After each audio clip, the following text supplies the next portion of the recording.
brincamos aqui com conhecimento, com realidade, com o que está por trás da realidade, com a nossa incapacidade de perceber a fundo o que está por trás da realidade, com certos novos painéis que estão surgindo, tipo física quântica, tipo Matsumoto e outros tantos que o tempo não nos permite falar, que a cada momento convidam o ser humano a que ele evolua, que ele aprenda, mas nós estamos tão agarrados a conceitos e verdades,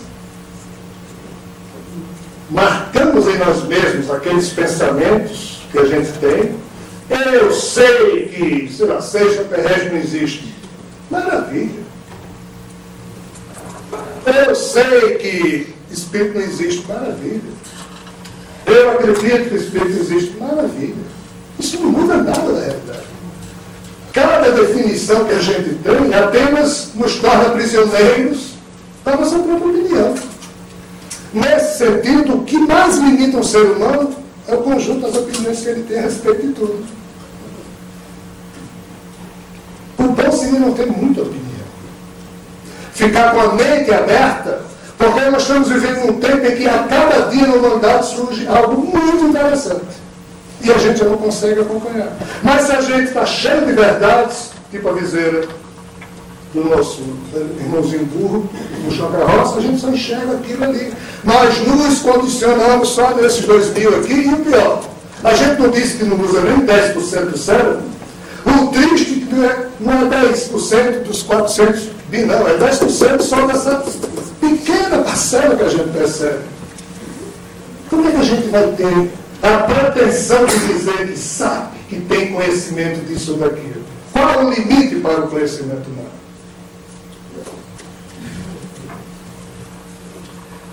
O fato é que cada opinião que surge, cada verdade que se estabelece, certo ou errada, isso quer dizer que a humanidade criou paradigmas. Os paradigmas servem como fronteiras de conhecimento, mas não deveriam servir como limites para o conhecimento. O que Isaac Newton descobriu, criou como estrutura de raciocínio e de conhecimento no século XVIII, está absolutamente certo. Em relação a essas 2.000 informações que a gente consegue perceber da realidade.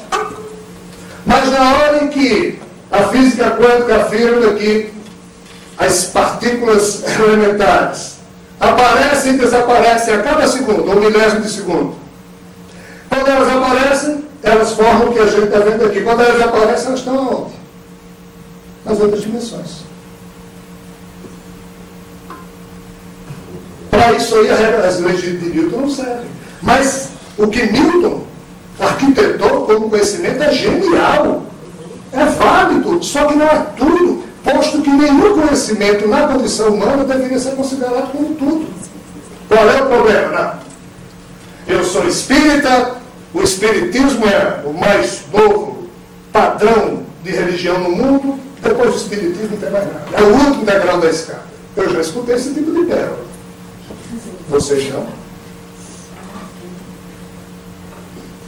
Ali, estacionado no degrau, pronto, eu sou espírita, o mundo inteiro agora tem que ser espírita, e a realidade maior, nos convidando a evoluir, a gente parado.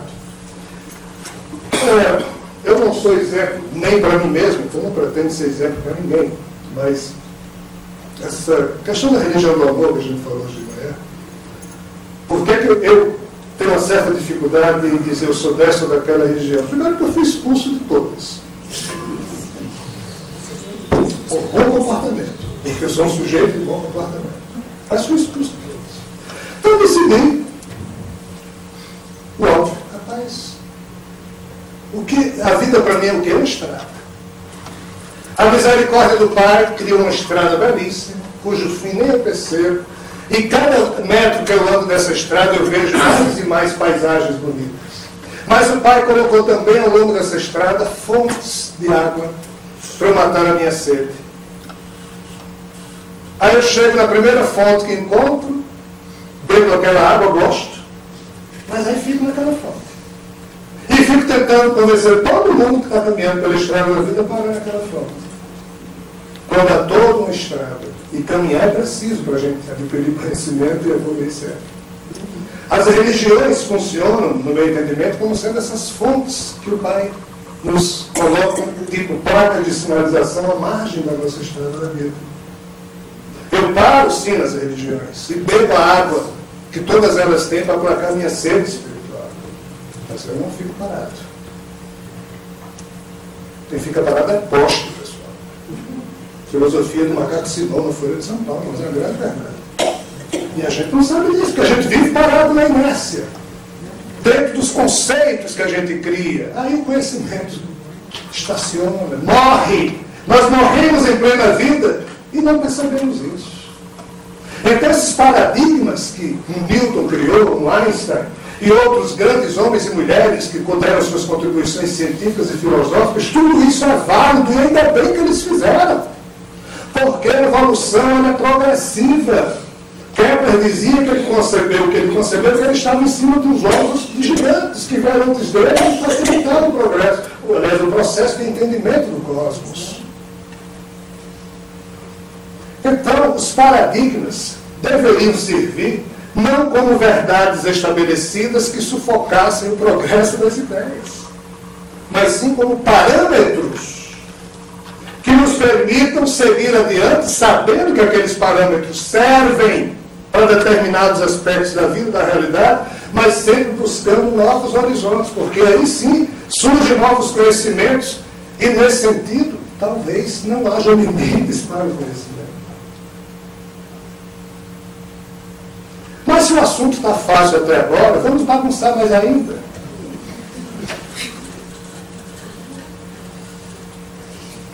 Existem muitos tipos de conhecimento. Até agora a gente só falou do conhecimento cerebral, intelectual. E o conhecimento intuitivo? E esse negócio chamado mediunidade, que também produz conhecimento espiritual. Ou isso não é conhecimento? É. Mas isso não é cartesiano, ou seja, não é clássico. Não é. Mas os muitos tipos de conhecimento que existem disponíveis para o ser humano, e o ser humano está adentrando em muitos caminhos que muitas outras possibilidades de progresso nos convidam, e a gente vai se aventurando. Pessoal, não existe só um tipo de conhecimento. Existem diversos. Qual é o problema nosso? É que esse cérebro da gente, esse aqui, ó, serve para... Ele tem 3 funções. Ele basicamente serve para 3 coisas. Quais são as funções desse cérebro? A primeira função é de, através dos mecanismos que ele dispõe para decodificar a realidade, a primeira função dele é, então, através desses mecanismos que no nosso corpo são os sentidos corporais, ele ir decodificando a realidade ao nosso redor com os elementos que ele tem. Então, através do tato, da audição, do olfato, do paladar e da visão, o cérebro, através desses sentidos, vai organizando essa decodificação com os elementos que ele tem. Vamos lembrar do início de Descartes, que ele falava, e do índiozinho lá na floresta que escutou o barulho do avião, ou seja, como um dos sentidos dele. A audição, ele escutou o barulho do avião, mas como ele nunca tinha visto um avião, ele achou que ele era um trovão. Então, a primeira função do cérebro é, através dos sentidos corporais, decodificar a realidade ao nosso redor. Quando alguém lhe dá uma xícara com alguma coisa que está dentro, que você não sabe o que é, você não pega a xícara e faz... Como é que você faz? Olha, cheira, e vai bem devagarinho, põe um pouquinho na ponta da língua, porque não é você que está fazendo isso, é o seu cérebro. Ele não conhece, ele não é doido, ele tem mais juízo que a gente. Ele quer primeiro saber o que diabos é aquilo. Ele faz questão de classificar tudo que está ao redor dele. Então essa é a primeira função do cérebro. A segunda qual é? a de memorizar essas informações. Porque de outra vez que ele pegou aquela xícara, já viu que tem ciquinho cheio, já sei o que, aí toma tranquilo. Então, a primeira função de decodificar, de classificar informações. A segunda função é de memorizar em arquivos especiais essas informações. A terceira função é de raciocinar criticamente com os elementos que ele tem, essas informações, para definir se o barulho é de um avião ou de um trovão. Então decodificar, armazenar e raciocinar criticamente essas informações. Essas são as três funções do cérebro. Mas qual é o nosso problema? É porque naquilo que nós chamamos de pensamento, que é o agente do conhecimento, algo terrivelmente complicado interfere também nesse processo, além dos elementos que eu me acostumei a ter como sendo minhas verdades. Que algo é esse? É aquilo que Pereira estava falando na parte final da sua palestra, respondendo a pergunta que alguém da plateia fez. Algo que se chama emoção. Para todo tipo de emoção que um ser humano tem, olha o que eu estou falando das emoções, obedecendo aquilo que Pereira muito bem colocou. Vamos deixar a emoção como sendo uma questão da natureza animal e sentimento como sendo algo produzido já pela arquitetura da natureza espiritual de cada um de nós. Estou falando das emoções boas do dia a dia. Raiva, fome, vontade psicossexual, alcoolismo, droga, cigarro, o que for. Qualquer emoção que o ser humano tenha, qualquer uma, o hipotálamo está trabalhando, produzindo peptídeos, agentes químicos que vão se acasalar com os receptáculos da célula. Aí, se todo dia eu sou alguém que tem raiva, que fuma, que come muito, o meu hipotálamo já nem esquenta, acordou quando começa, vai produzir bem porque todo santo dia foi feliz. Aí as células já ficam com receptáculos, não é nem surpresa, não é só recebendo aquilo que vem, né? Todo dia, acordei, tomei café, fiquei chateado, briguei, fumei, aí vai. Cadê a inteligência humana? Cadê a natureza espiritual do ser humano? Aí só está funcionando a natureza animal, do corpo animal transitório dele que nasce e morre. Aí é quando o ser humano fica escravo das emoções. Ele não coordena nada, ele é coordenado pelos hábitos emocionais que ele se acostumou a ter. Pior, ele, com o pensamento que ele tem, vai gravando tudo isso na parte líquida dos seus espermatozoides e entra um código genético complicado, a raça humana está toda cretinizada. Fica todo mundo igual. A gente padece dos mesmíssimos problemas, pessoal. Não tem. Posso fazer uma brincadeira? Alguns grupos dizem que os ETs um dia vão invadir a Terra para tirar os bonzinhos. Não tem bonzinho não, pessoal, aqui. Não tem não. Somos farinhas do mesmo saco. Tem os menos doidos e os mais doidos, mas todo mundo aqui na Terra tem esse probleminha. Se não, eu estaria aqui, pessoal. Por quê?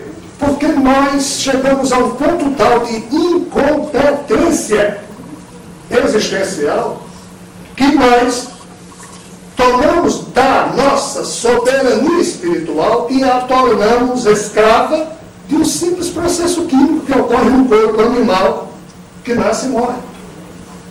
Que sozinho não vale nada, porque tem o espírito do corpo que não vale nada. Qual é o problema disso aqui? O problema de quem quer parar de fumar, por exemplo, é que as células já estão tão acostumadas que estão lá. Cada célula tem milhares de receptáculos. Então nós estamos falando de bilhões de receptáculos com fome de nicotina. Tomar remédio funciona? Funciona. Por quê? Porque é uma bomba química que entra no organismo e que vai soltar agentes químicos que vão brigar com as células que estão com receptáculos abertos e eles vão neutralizar. Mas resolve, o ataque é a consequência, a causa permanece. Porque quando passa o efeito, As células, de novo, na briga, ficam... Então, a soberania espiritual passa necessariamente pelo controle das emoções. Ponto. Não tem como o ser humano evoluir se ele não exercer em si mesmo o exercício pleno da sua sabedoria pessoal. Soberania espiritual. Ser dono da própria alma. Eu vou fazer isso, que se ferre o corpo. Na hora que você toma uma atitude dessa, as células dizem, eita, o que está havendo aqui nessa casa? Que novidade é essa? Não, vamos fumar. Aí, não vou. Aí tem uma hora que o hipotálamo diz, quer dizer que não é essa ordem, não estou entendendo bem, não quero fumar. Em algum momento você vence o hipotálamo e começa a produzir outros agentes. Não mais aqueles que ficam despertando a célula para vontade de fumar, mas para pacificar. Porque a força do pensamento interfere em nosso corpo, do jeito que Mastur Limoges estava mostrando com as suas experiências, que a gente é Deus, nós somos deuses, nós somos os nossos próprios pilotos, do nosso próprio destino, só que a gente transfere isso para outras pessoas, é mais cômodo. Então, a força de vontade, popularmente assim chamada, nada mais é do que a soberania espiritual que cada ser humano deve despertar em si mesmo e não ser escravo das emoções. Por quê? Primeiro que ninguém evolui sendo escravo das emoções, só se evolui controlando as emoções. Observe que todos os seres evoluídos, homens e mulheres que passaram na Terra, são pessoas elegantes. Baixinho aqui para a gente ficar com vergonha. Elegantes. Pacificadas, vibratoriamente falando. Porque suas células estão todas sob o controle da sua vontade. Não explodem, não saem dando pancada, não impõem o jugo das suas opiniões, não esquenta quando alguém agride. Nós ficamos escravos das reações das pessoas convivendo conosco, que provocam as emoções e a gente se perde e fica bicho contra bicho, e por isso que a vida humana é um caos. E qual é o problema das emoções? É porque elas interferem na construção do conhecimento, porque elas quimicamente nos obrigam a ficar estacionados nesse jogo ridículo de comer, reproduzir-se e se defender. A gente fala de chakras. Não tem nenhuma diferença dos 3 chakras básicos de um gato, de um gafanhoto, de um macaco, de um leão, de um rinoceronte e dos meus. Os tais sacro, esplênico, básico. Não há nenhuma diferença. Uma senhora elegante, passeando no shopping, vendo uma torta de banana maravilhosa, como eu comi na casa dele. Na hora que eu não estava nem com fome, mas na hora que sintonizou, as células começam a produzir o hipotálamo. Começam a produzir hormônios que vão me deixar com vontade de comer. É grande, porque eu não estava nem com fome, mas é influência. Aí meu corpo se enche de substâncias químicas para poder digerir o alimento. Não tem nenhuma diferença de a senhora elegante no shopping para um cachorrinho que vai passando, vê lado de lixo, um moço ali.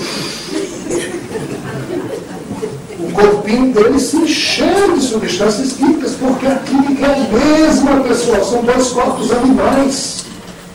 Como também, o macaquinho está pulando de um galho para o outro, viu a macaca, se encheu de amor para dar. Porque a sua corrente sanguínea foi invadida por agentes químicos, os peptídeos formados pelo hipotálamo. Da mesma forma, alguém caminhando, vê alguém que lhe agrada, alguém que eu digo, uma espécie de um sapiens. E hoje a coisa está complicada, porque o amigo meu disse, teve forma de humanoide, já me agrada.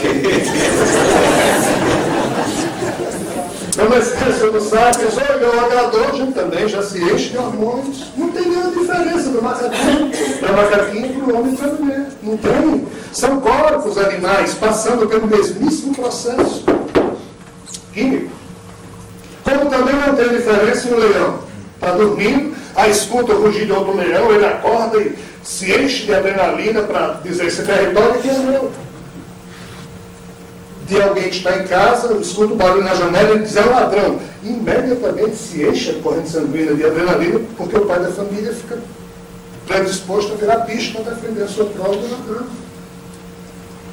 O que é que diferencia, então, afinal, a gente, os seres pensantes, dos nossos irmãozinhos? Se a química é a mesma, é exatamente a tal soberania espiritual.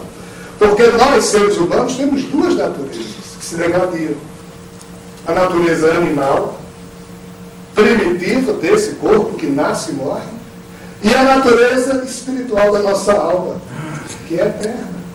Só que quando ela se submete ao cérebro físico animal, quando a gente não desperta essa soberania espiritual, ela fica escondida com vergonha. Fica dormindo, porque a gente vira bicho. Não, eu não vou comer 10 pedaços de puta dessa torta aqui na caseira. Isso é uma vergonha, eu só comi 2. Ou seja, a gente tem que se educar da forma que pode, né? As emoções perturbam a estrutura, a arquitetura de novos conhecimentos, porque nos aprisionam a perder tempo na administração de coisas do nosso corpo, quando a nossa mente, a nossa alma reclama por novos aprendizados, pela percepção de novos horizontes, aquilo que nos convida a evoluir.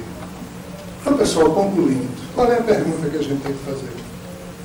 Primeiro, há limite para o conhecimento? Sim. Se o grande fator impeditivo para que não haja limite para o conhecimento fizer por onde esse limite existe. Que fator impeditivo é esse? A individualidade de cada um de nós. A mente de cada um de nós. O vício que cada um de nós possa ter é que nos impedirá de ter novos conhecimentos ou mesmo de achar que há limites para o conhecimento. Porém, não há. De fato, não há limite para o conhecimento, nem na miserável, porém maravilhosa condição humana em que as nossas almas agora se encontram. Por quê? Porque há muito tempo. Há muito tempo. Os yogis, na Índia Antiga, já mostravam claramente que a mecânica quântica que surgiria milênios depois iria demonstrar de uma outra forma. Qual é o grande problema? É um só. É que a realidade que nós imaginamos que existe, esses 2.000 aqui bits de informação, essa realidade para a gente fica sendo tão real, mas isso é tão ilusório que a gente só percebe praticando algo que nos permita sair dessa realidade para observar essa realidade lá de fora. Quem assistiu Matrix sabe do que eu estou falando com mais facilidade. Qual é o nosso problema? O nosso problema é que a gente não consegue sair dessa tridimensionalidade mais o fator tempo para observar isso lá de fora. A gente quem? Nós, seres humanos, mais primitivos, porque tem gente que mesmo na condição humana sai. Sabe como? Muito simples. Enquanto a gente está fazendo com que esse cérebro funcione através dos sentidos corporais, nós estamos nos tornando escravos da percepção viciada que a gente tem. Então, enquanto eu estou de olhos abertos, eu percebo o mundo à minha volta, mesmo nessa visão viciada, eu percebo vocês, eu percebo tudo. Percebo o meu corpo e nem consigo perceber ele todo. Mas eu não me percebo. Porque eu não sou só isso aqui. Não, mas eu não acredito nisso. O problema é seu, cara. Mas os olhos já sabiam disso há muito tempo. Mas na hora que eu fecho meus olhos e pergunto, o que está por trás dessa escuridão? O que está por trás da escuridão dos meus olhos fechados? Se vocês começarem a fazer esse tipo de exercício, um dia vocês vão descobrir a resposta óbvia. Eu não sou isso aqui. Eu sou aquilo que eu só percebo que sou quando eu me acostumo a fechar os olhos e começo a mergulhar para dentro de mim mesmo e vou, através de algo que os yogis já conheciam há muito tempo, que é o poder que a respiração tem de anular o aspecto da vibração primitiva do corpo animal. Por quê, pessoal?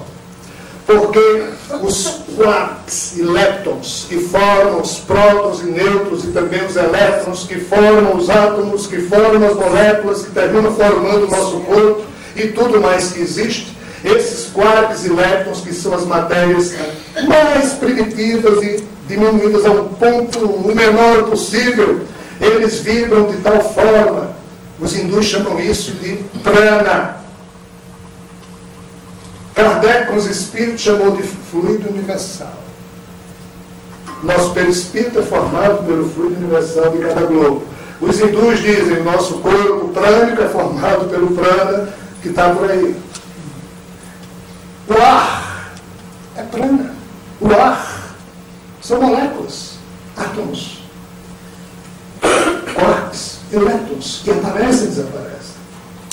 Na hora em que eu inspiro, eu estou adquirindo prana. Na hora que eu estou fazendo isso, os chakras, que funcionam como uma espécie de um botão, e a casa do botão, para que a roupa fique bem vestida no corpo, para que o espírito fique grudado no corpo físico, é que existem os chakras, é onde os centros de força, onde as duas energias dessas duas realidades se encontram, e a energia entre o corpo espiritual, o prana, e esse corpo físico animal, são repassadas, trocadas. Na hora que eu absorvo o prana, esse prana vai se acumulando nessas regiões que nós chamamos chakras. Na hora em que eu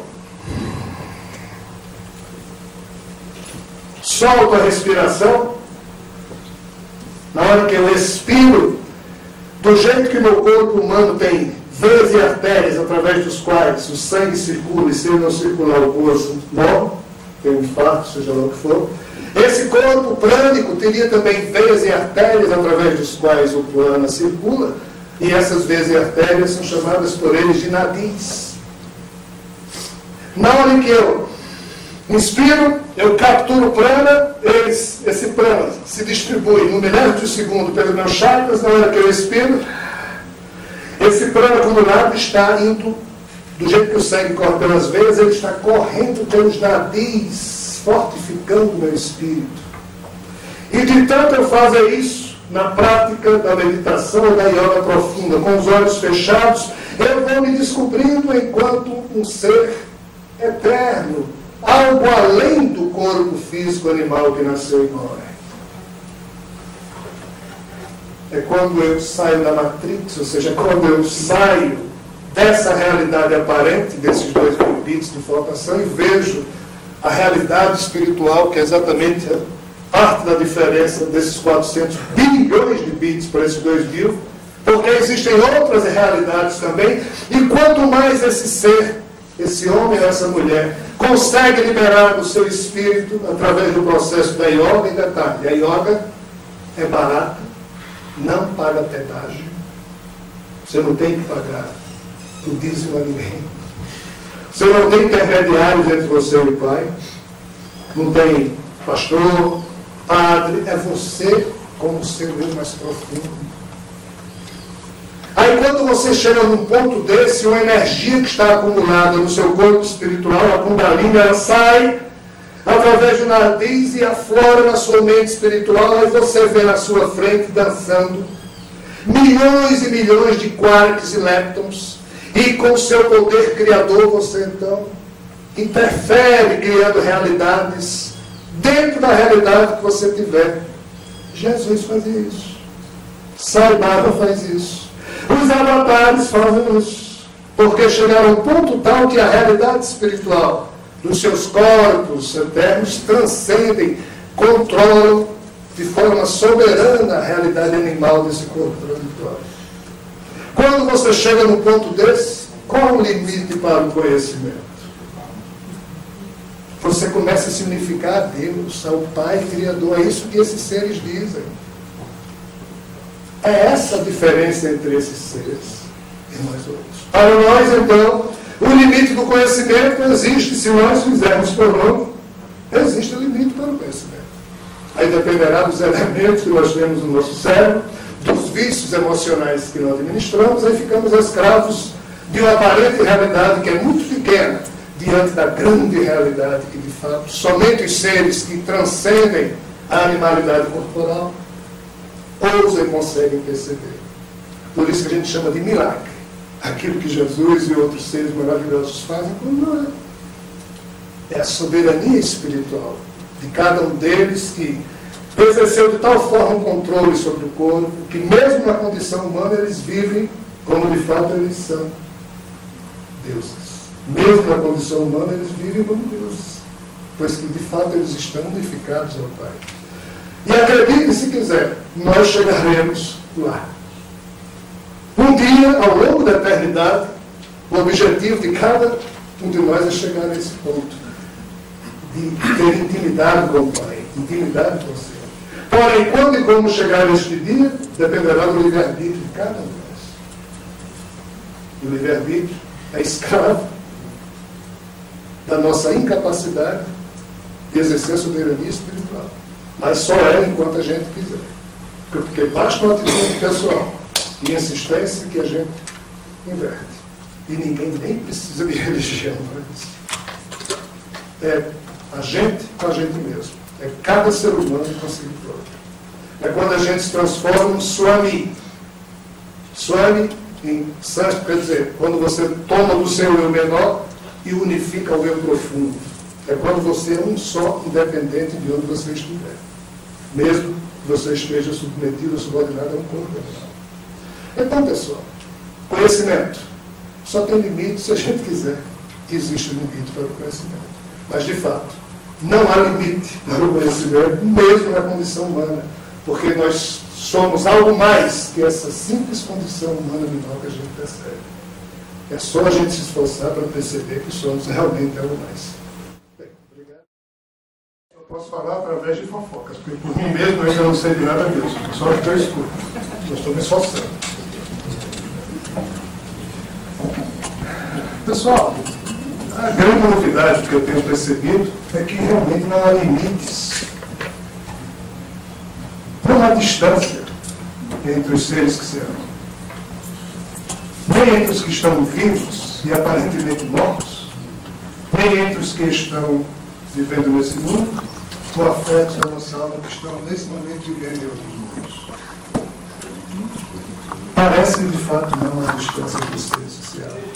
Agora, a nossa percepção viciada é que cria obstáculos e a gente passa a imaginar que existem distâncias, elas de fato passam a existir.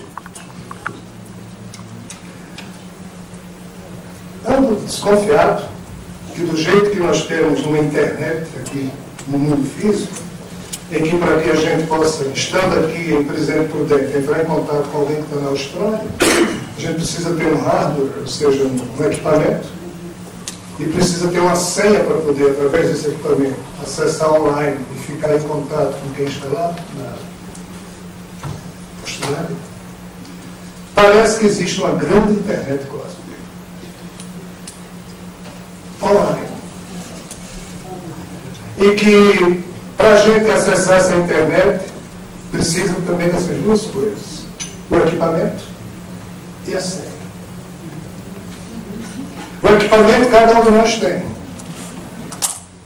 que é a mente de cada um. A senha é a vibração amorosa que nós devemos produzir através dessa mente para que, diferente do mundo, nós temos que nos dirigir aonde tem um computador. Essa internet cósmica, ela vem na direção daqueles que acionam o botão on e afetam a fragrância amorosa como sendo a senha de entrada nesse circuito. Há isso que a gente chama de mediunidade, de não sei o quê, de fulano é doido porque eu vejo espírito, fulano é doido porque eu vejo... Olha loucura boa, pessoal. Pense com loucura boa. No que se refere a esse verme que vos fala, eu não tenho fé. Eu sou a pessoa mais feia que eu conheço. Eu sou alguém quase medíocre em relação aos padrões daquilo que eu considero medíocre. Morro de vergonha diante de mim mesmo quando alguém acha que eu sou espiritualizado. Porque através da minha boca saem coisas que os amigos espirituais dizem e quem escuta pode até ficar pensando que eu sou exemplo daquilo que eu estou dizendo quando eu não sou. Aí quando eu vou dormir, porque eu tenho uma péssima mania, que é de me vigiar, e eu criei um irritante relatório com 12 itens que toda noite eu me analiso, e no tempo passado, 2, 2,5, 3, a nota que eu consigo me dar toda noite. E ainda assim, sendo o que sou, tenho o privilégio de participar de uma santa loucura, só porque talvez seja alguém minimamente bem intencionado, e mesmo errando todo dia, eu tento semear amor em mim mesmo e por onde eu estiver passando a vida. Bom, sou filiado à religião. Então, se comigo funciona, eu sou alguém deste tamanho, funciona com qualquer um. Então, essas outras dimensões de ateis, de espíritos, na verdade não existem essas diferenças, essas dificuldades todas. Pessoal, daqui a 2, 3 séculos, do jeito que a gente pega um telefone aqui e fala um com o outro, daqui a 2, 3 séculos, oi mamãe, está no purgatório no céu, estou no céu, como é que está aí, está tudo bem? Então, e você, meu filho, tudo bem? Está bom, no trabalho, vai bem, mas você está alimentando direito o cachorrinho todo, e a água da bateria do seu carro, você está lembrando? Estou, mamãe, olha o beijo, a gente fala contigo, vai ser assim, pessoal. Os médiuns estarão desempregados. Mas por que não é assim agora?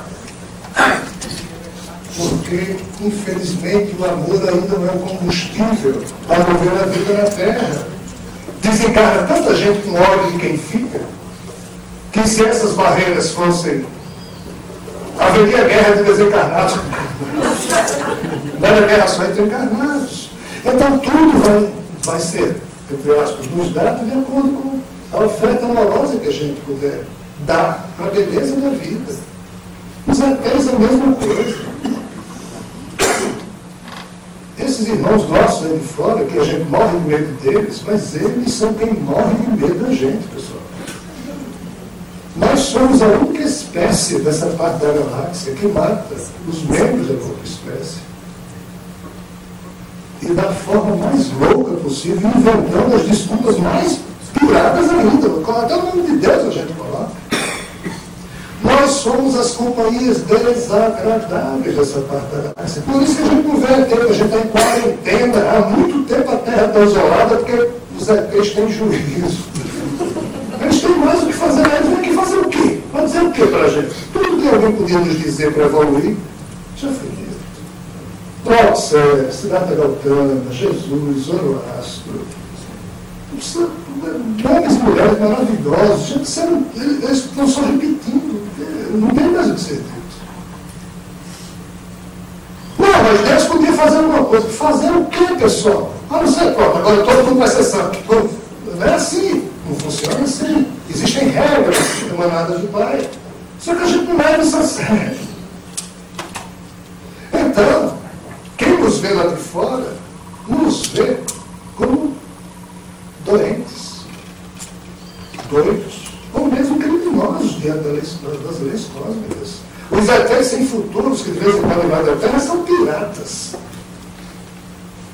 Porque já que a gente não valoriza o planeta nem a vida, qual é o problema com uma equipe de ETs aí que está no mundo lá só precisando de estanho, com o elemento químico? Se nem eles ligam, vamos lá, a gente faz extrativismo, estilo também de estanho e vai embora. Mas tem outros que estão precisando de uma diversidade genética. Rapaz, como os homens sapiens lá não respeitam a vida, não tem problema nenhum se a gente pegar um, colocar dentro da nave, ter umas células e devolver depois.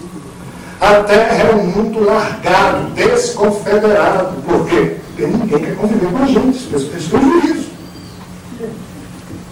Por quê, pessoal? Porque todos nós desaprendemos o comportamento mínimo exigido de seres cósmicos, que é um comportamento amoroso.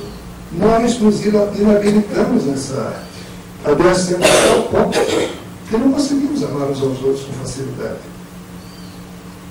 Qualquer cidadão cósmico, minimamente evoluído aí fora, naturalmente ele ama.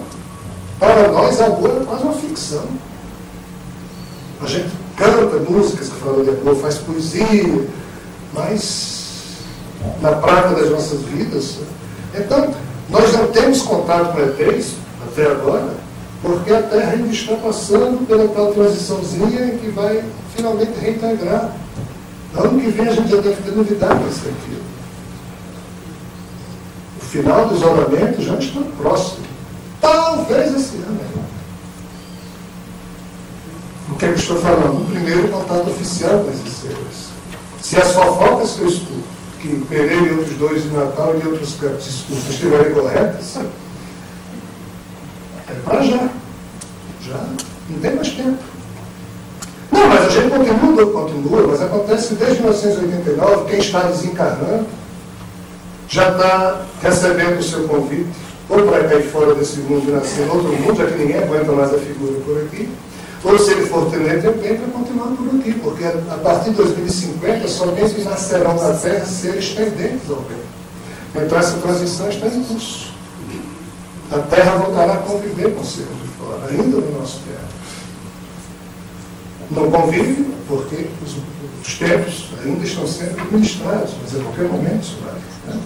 Então, falar de ateis, falar de espíritos, como se eles estivessem distantes da gente, eles não estão, não. Nós é que estamos distantes dele pelo tipo de postura mental que a gente tem. Pela misericórdia desses ateis evoluídos é que a gente vai ter o privilégio de voltar a conviver com eles. A gente já convive com os espíritos através de mediunidade, vamos dizer assim.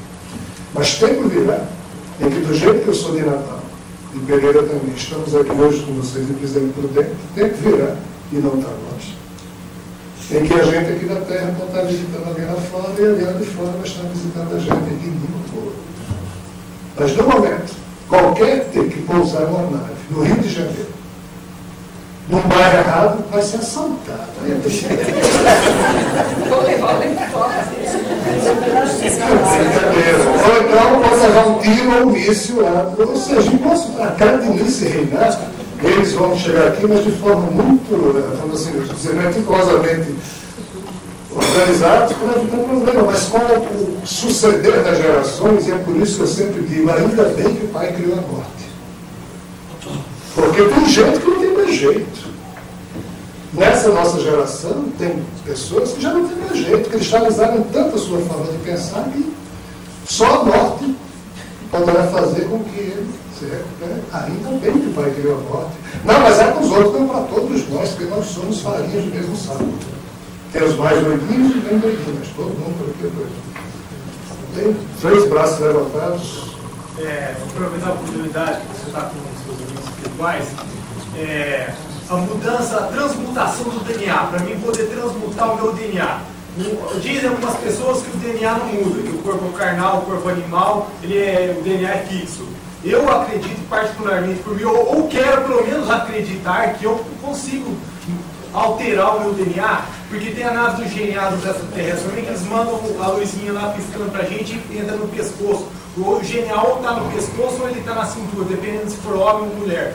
Mas eu acredito que eu posso alterar o meu DNA, se eu quiser, entre aspas, né, mudar a cor dos meus olhos, mudar o meu cabelo, mudar... Sim, um exemplo. Eu acredito que é possível mudar o DNA. Eu acredito fortemente. Agora, eu queria saber a sua opinião dos amigos espirituais. Depois tem a Kundalini também. Em tese, sim. Não há nenhum obstáculo para o limite do conhecimento científico, e tempo virá em que esse tipo de coisa poderá ser feito. Mas para que isso? O nosso grande problema não reside nesse campo, reside na nossa incompetência em amar, em dignificar a vida. Estúpidos como somos, se nós evoluirmos muito nesse campo da ciência, nós vamos terminar provocando um caos existencial, que a gente vai se ater a questões acessórias e sempre vamos esquecer do essencial. Não, é alterar teu pensamento, Rogério, sem tecnologia. Chega aí. Então, a gente sempre vai estar com questões acessórias esquecidas pelo essencial. E ainda bem que nós não vamos conseguir livro tecnológico nesse campo tão cedo. E mais, ainda bem que a gente nunca vai ter o poder mental para fazer isso. Porque a gente já faz todo tipo de desgraça sem ter poder mental, só evolução tecnológica. Vocês já pensaram se a gente tivesse esse poder mental, que em tese é possível, né? De modificar certos padrões do segredo da vida com a nossa vontade mental? Seria Deus. E a gente seria também demônios matando os outros com o poder mental, porque no mundo onde não há amor, os seres já podem evoluir esse ponto, senão eles usam esse tipo de coisa no caos, e não pro bem. Mas a gente tem que tomar muito cuidado com essa questão do DNA. Não é um assunto tão bobo assim. A primeira molécula que surgiu na Terra, com esse código do DNA, surgiu há 3 bilhões e 800 bilhões de anos atrás. O nosso planeta Terra, ele foi formado há 4 bilhões e 600 bilhões de anos atrás. O que eu estou querendo dizer? A Terra, como nós conhecemos, tem 4 bilhões e 600 milhões de anos atrás. A ciência já sabe que há 3 bilhões e 800 milhões de anos atrás surgiu a molécula mãe da qual tudo que nós conhecemos na natureza terrestre derivou. Essa molécula mãe surgiu nesse tempo, já com esse código de DNA que ele está falando, que é o mesmo código que até hoje se marca como sendo o segredo da vida. E o engraçado, essa molécula já surgiu com um DNA que prevê a sua própria morte. Ela já surgiu com um gene da sua própria morte. Porque existem outros DNAs aí fora que não tem morte. O engraçado é que a ciência começou, eu só vou baixar 5 minutos para explicar isso, porque os espíritos estão pedindo, deve interessar alguém. Não tem ideia. A ciência levou muito tempo para perceber que essa molécula que surgiu há 3 bilhões e 800 milhões de anos atrás, isso é uma certeza científica, ela só poderiam existir 2 explicações para ela ter acontecido. Uma, durante os 800 milhões de anos que separam a formação da Terra, a Terra ter surgido, essa molécula ter evoluído naturalmente ao longo desses 800 milhões de anos, a partir das substâncias que existiam na natureza terrestre. Os cientistas fizeram, então, todo tipo de experimento em laboratório e verificaram que é impossível a teoria da geração espontânea, ou seja, ela ter surgido espontaneamente a partir dos elementos químicos que existiam nesse período aqui na Terra. Por quê? Porque era uma molécula tão complexa, essa coisa do DNA que ele fala é algo tão ricamente complexo, que não tinha como ter surgido, porque faltavam os elementos básicos para ela surgir. Então, outra explicação, se ela não surgiu aqui na Terra, ela veio de onde? De fora.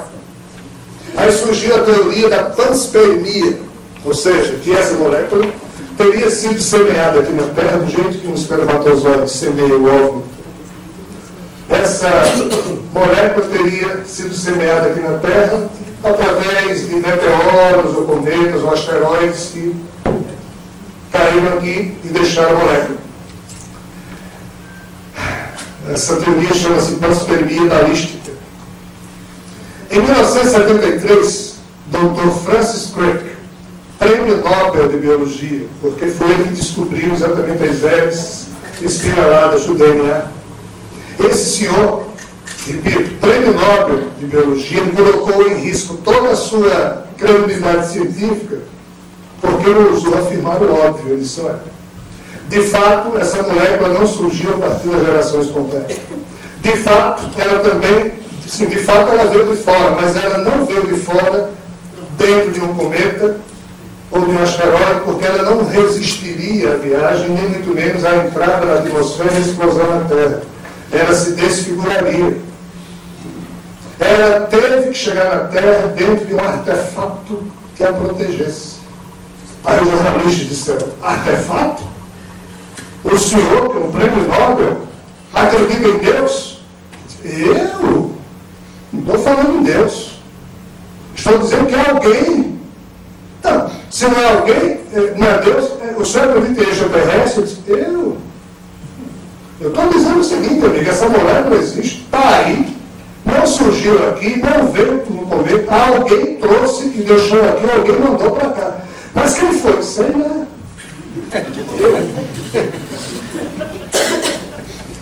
Ou seja, em 1973, o prêmio Nobel disse claramente que algo extraterreno é que respondia pelo molécula ter surgido aqui na Terra há 3 bilhões e 800 milhões de anos atrás.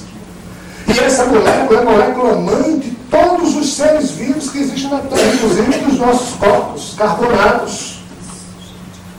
Sem essa molécula, nada seria possível. E o mesmo DNA que as minhas células têm hoje, de vocês, é o mesmo DNA que alguém botou aqui há 3.800 milhões de anos atrás. Quem foi? Ninguém sabe. O interessante é que essa molécula já trouxe com ela o germe da sua própria morte, por isso que tudo que nasce na Terra já nasce para morrer. Tudo. Absolutamente tudo. Então, quer dizer, essa molécula do DNA, ela traz consigo uma história muito mais profunda, né? Que mesmo um dia, a gente sabendo que é possível modificar esse DNA, seja pelo processo tecnológico ou pelo poder da mente, esse um dia, no futuro distante. Porque se a gente é incompetente para tratar dos comezinhos deveres da vida, quanto mais fazer algo tão profundo. Alguém levantou? Eu estou vendo espírito, então com o braço levantado. Vamos lá, outra pessoa. Né? Vamos aproveitar. Passo já de novo a peteca para você. Desistir. Não, que é a respeito de espírito, né? Já que estamos falando a respeito de espírito, é que minha irmã anda vendo assim, à noite, muitas luzes, né? Depois que ela perdeu o filho dela, à noite ela vê luzes no quarto dela. Então eu gostaria de saber o que está acontecendo com ela. Assim, não. Por casos particulares, um pouco assim, né? Isso. Até porque os amigos espirituais teriam que saber mais. E eu também teria que estar habilitado para responder isso, mas vamos responder em pé, para não ficar. Essa é a questão. Os espíritos têm vibração. Eles têm um corpo espiritual, um corpo frâneo, né? E vamos dizer, os centros de força do seu corpo espiritual, eles, aos nossos olhos, aparecem como sendo pontinhos luminosos, que se movimentam, etc. Então existem, de fato, expressões vibratórias de corpos espirituais que às vezes se fazem visíveis aos nossos olhos.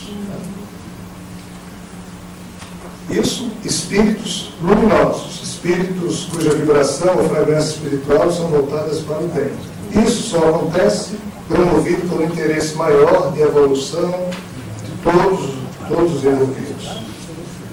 Isso não acontece com todos os lares da Terra porque a fragrância espiritual que existe nos nossos lares é muito complicada. Na hora que eu passo um perfume no meu corpo e abraço alguém, esse perfume fica impregnando a roupa desse alguém. Na hora que eu passo um perfume e vou trabalhar no meu escritório, quando eu saio, o meu perfume fica no escritório. Se todo dia eu ali trabalho e uso o mesmo perfume, aquele escritório vai ficar sempre com a fragrância do meu perfume. Qual é o problema da gente? Nos nossos lares, tudo que um ser humano pensa, sente, ele emite uma fragrância espiritual e ele marca as pessoas com as quais ele convive, como também o ambiente. Por que é importante a disciplina da oração ou da meditação?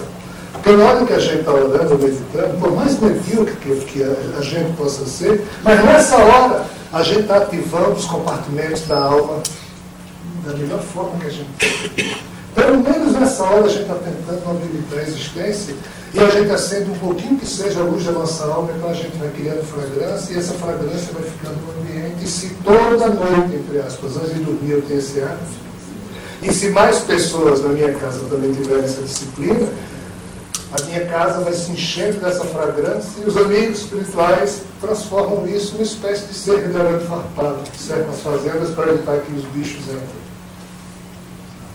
ou saiam. Mas no caso, por exemplo, esses filamentos luminosos ficam protegendo as nossas casas para impedir que espíritos negativos penetrem. Só penetra espíritos de luz. Nesses ambientes a gente vê com mais facilidade, independente da mediunidade, esses pontinhos luminosos.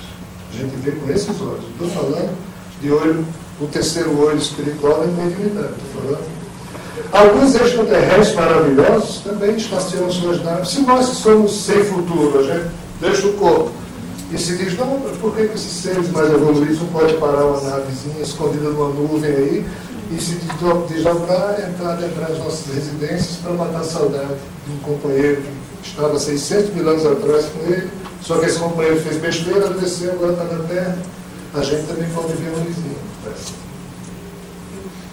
Isso naturalmente pode acontecer. Certo?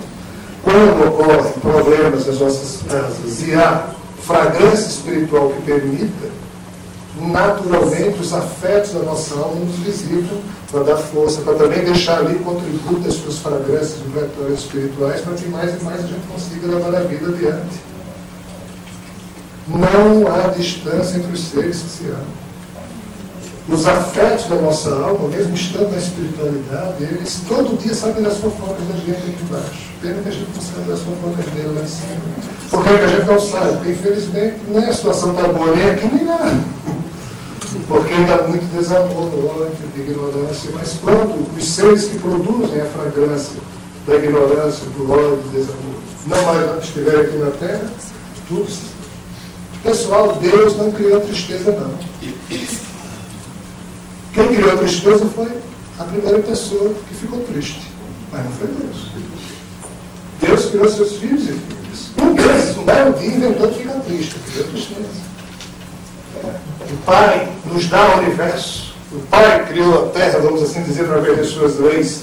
Mas quem é que criou esse estado caótico vibratório na Terra? As nossas formas de pensamento e sentimento, ou seja, a fragrância da nossa alma. Deus não tem nada a ver com isso. Deus criou a diversidade, nós criamos as diferenças.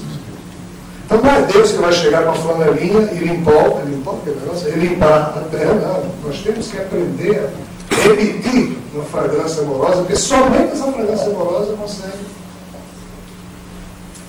E havendo isso, não há distância entre a gente e os que estão do outro lado. Pessoal, estar do outro lado é muito melhor do que esse lado é um porre, isso é um saco. Bota uma roupa de escafandrista e mergulhe para vocês verem. Lá embaixo no oceano, coisas triviais que aqui a gente pode fazer, lá embaixo a gente não faz. Porque a vestimenta de escafandrista nos obriga a respeitar o meio que a gente está. Então, tomar um bom vinho, nem pensar. Como se eu estou com aquele tubo respirando? Caminhar, que é algo trivial que eu faço aqui também, não dá. Correr, piorou. Namorar, nem pensar. Quando eu volto do mar e tiro aquela roupa, o que é que eu faço? Ufa, porque eu posso voltar a ter os meus prazeres na minha condição natural. Como o espírito, que naturalmente está vivendo em cidades maravilhosas, tem que encarnar, ele faz, que saco. Aí ele se obriga a ter essa vestimenta carnal e ficar dependente de ter doenças que doem. Dramas, conflitos, isso é um saco para o espírito. Aqui a gente anda, paga ingresso para poder entrar em cinema e estádio, o espírito ele entra sem pagar ingresso e pode ver qualquer show que quiser em Londres, em Paris, porque o espírito vomita. Mas quando ele está submetido a esse corpo, e esse corpo fica tão cretino que acha que nem tem um espírito, que ele é só isso aqui, ele não consegue nem sair, ele fica submetido a esse corpo e quando esse corpo morre, ele faz, ufa! Só que a gente acha esse lado aqui uma maravilha. Tem medo do outro lado, pura ignorância, porque a gente está escravo dessa percepção. Os nossos filhos, netos, bisnetos, não ficaram escravos disso. E quando a gente retornar para cá, eu nem acredito. Vamos retornar todo jeito. O que a gente pensa ou deixa de pensar não modifica a realidade à nossa volta. Modifica, sim, a nossa percepção da realidade à nossa volta, porque aquilo que a gente pensa é o limite do nosso conhecimento. É o limite da nossa percepção. Surgiu necessidade desse DNA vir parar aqui, porque estamos aqui, e por que sentiu-se necessidade de nossa materialização neste planeta? Isso eu filosofo muito a partir, mas não consigo, nunca chego à resposta. Muito obrigada.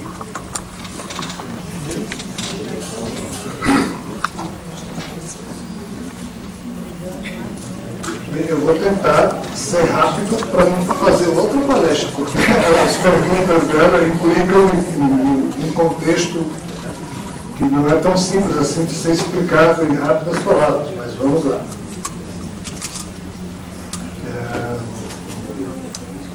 Por incrível que pareça, se isso tudo que os amigos que nos suportam a companhia vibratória têm nos falado for verdade, eu coloco o si, porque eu devo dizer uma coisa a vocês. Sabe quando alguém conta uma história e vocês vão contar essa história adiante? A história já não sai igual àquela que você escutou. Então o meu drama é pior do que esse.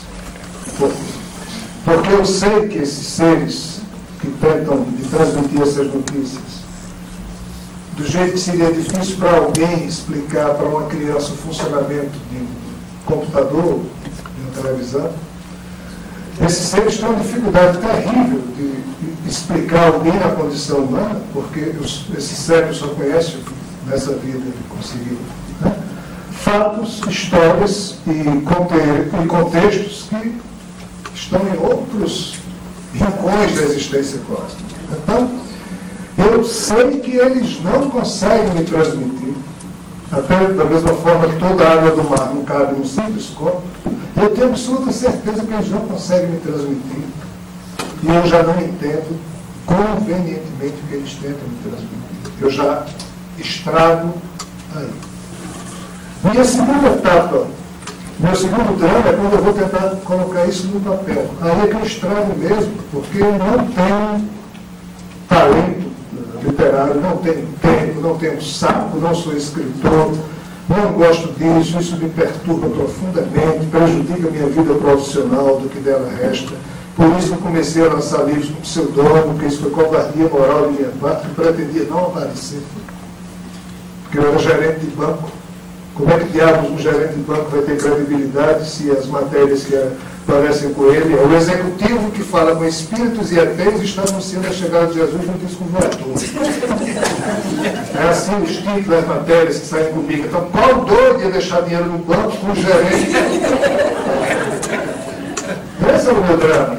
Né? Então, já que uma série de questões me forçaram a editar, eu vou editar, mas com meu nome eu não edito. Porque se o que eu estou escrevendo for verdade, se isso servir para alguém, o nome do autoterreno, pouco importa, já que eu não vou viver disso. Por isso que surgiu o pseudônimo.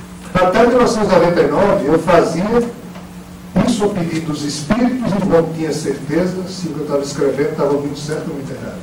Errado tem muita coisa. Mas em 1999 eu vi, não é que eu acredite em nada, eu vi por um certo aspecto, um certo acontecimento que, por que pareça, estava certo. O tema central da história estava certo. Eu tinha estragado muito, mas só em questões acessórias que não têm importância. Foi quando eu me pacifiquei um pouco. Eu digo, puxa, não quer dizer que no meu enterro as pedradas virão, mas não é uma maravilha. Eu seria o defunto mais organizado que eu pudesse ser. Não há problema nenhum. Então, a partir daí, eu fui relaxando um pouco, é que eu fui entendendo alguns aspectos. E é isso que eu vou tentar explicar para vocês. O porquê de nós estarmos aqui. Se isso for verdade, há 600 mil anos atrás, uma boa parcela da humanidade não estava aqui. Éramos todos cidadãos de outras realidades existenciais. E, nesses mundos em que nós vivíamos, aí é que a gente tem que entender uma coisa, pessoal. Nós adoecemos a tal ponto que o Pai misericordioso, sabendo que de vez em quando surgiam doidos entre os seus filhos e filhas, talvez tenha inventado essa bendita molécula e criado em cada recanto de uma galáxia mundos transitórios, já prevendo que um dia poderia ter problemas, porque ainda bem que alguém previu isso e criou corpos transitórios. Por quê? Porque eu posso ser o sujeito mais indecente que eu conheço, mas como eu tenho uma máscara corporal que esconde a minha realidade íntima, eu posso mentir, ser falso, engano alguém ou alguns durante algum tempo ou durante muito tempo. mas ainda bem que existe a morte desse corpo, mas porque na hora que o meu espírito sai, ele sai com todas as suas feridas, não tem disfarce. E esse é o problema da gente. Marido e mulher, maravilhosamente, morrem os dois. Quando um olha para o outro lado, mas fulano, daí começa a ver, descobrir os segredos. Do outro lado, como não tem disfarce, a gente conhece tudo claramente posto e marcado da realidade íntima dos outros. Como também a nossa realidade íntima fica exposta. Como está tudo exposto, mais e mais desabor a gente fica às vezes cultuando por lá, e é por isso que Deus criou esse tipo de molécula, para criar corpos transitórios, para que durante a encarnação essa mente espiritual a adormeça, para que o cérebro desperte e a domine, e sem se lembrar de nada, e todo mundo nivelado a farinha do mesmo saco, uma mesma espécie, a gente vai se reencontrando uns com os outros, tendo renovadas oportunidades de voltar a plasmar o amor. Por quê? Porque há 600 mil anos atrás, nós vivíamos num mundo em que nós não tínhamos um corpo animal desse, nós tínhamos um corpo bem diferente desse, muito mais sutil, ao qual a nossa alma estava indelevelmente imantada há milhões de anos dessa realidade. E lá, como ninguém tem que mentir ou esconder nada, naturalmente os pensamentos de cada ser fluem de forma belíssima ao seu redor. Porque a comunicação lá não é assim, ó, trocando palavras. É através de arquivos energéticos que eu plasmo em mim mesmo, endereço para a Helena plasma nela, me endereça. Não tem segredo. Ninguém precisa esconder nada.